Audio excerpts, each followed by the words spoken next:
Supreme court نے خیبر پختونخوا حکومت سے محکمہ جنگلات کے 5 سالہ بجٹ کی تفصیلات طلب کر لی۔ چیف جسٹس پاکستان نے ریمارکس دیے کہ جنگلات کی کٹائی میں ملوث افسران اور ملازمین کو نوکریوں سے نکال دینا چاہیے۔ مزید جانتے ہیں ڈان نیوز کے نمائندے عبداللہ مومن سے۔ عبداللہ، سماعت کا مزید کیا احوال ہے؟ جی بالکل، مردان میں شیشم کی قیمتی درختوں کی کٹائی کے معاملے پر عدالت نے ریجنل افسر مردان فارسٹ ڈویژن مہر بادشاہ کی نوکری سے برخاستگی جرمانے کی سزا برقرار رکھتے ہوئے اپیل خارج کر دی۔ عدالت نے خیبر پختونخوا حکومت سے محکمہ جنگلات کے 5 سالہ بجٹ کی تفصیلات بھی طلب کر لی، جبکہ محکمہ جنگلات کے ملازمین کے تفصیلات بھی سپریم کورٹ آف پاکستان کی جانب سے طلب کی گئی۔ خیبر پختونخوا میں اجازت کے ساتھ اور غیر قانونی طور پر کاٹے گئے درختوں کی تفصیلات بھی سپریم کورٹ آف پاکستان نے طلب کر لی، جبکہ اس کے ساتھ ساتھ خیبر پختونخوا میں جنگلات اگانے کے معاملے پر بھی 5 سالہ تفصیلات عدالت نے طلب کر لی۔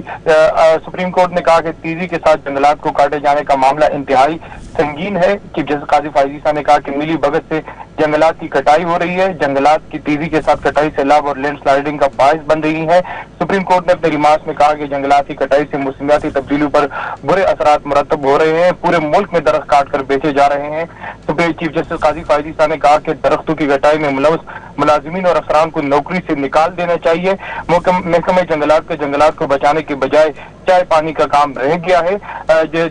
سپریم کورٹ آف پاکستان کی جانب سے یہ تمام تفصیلات طلب کر لی گئی ہے اور کیس کی سماعت جو ہے وہ 1 ماہ تک ملتوی کی گئی۔ جی بہت شکریہ آپ کا۔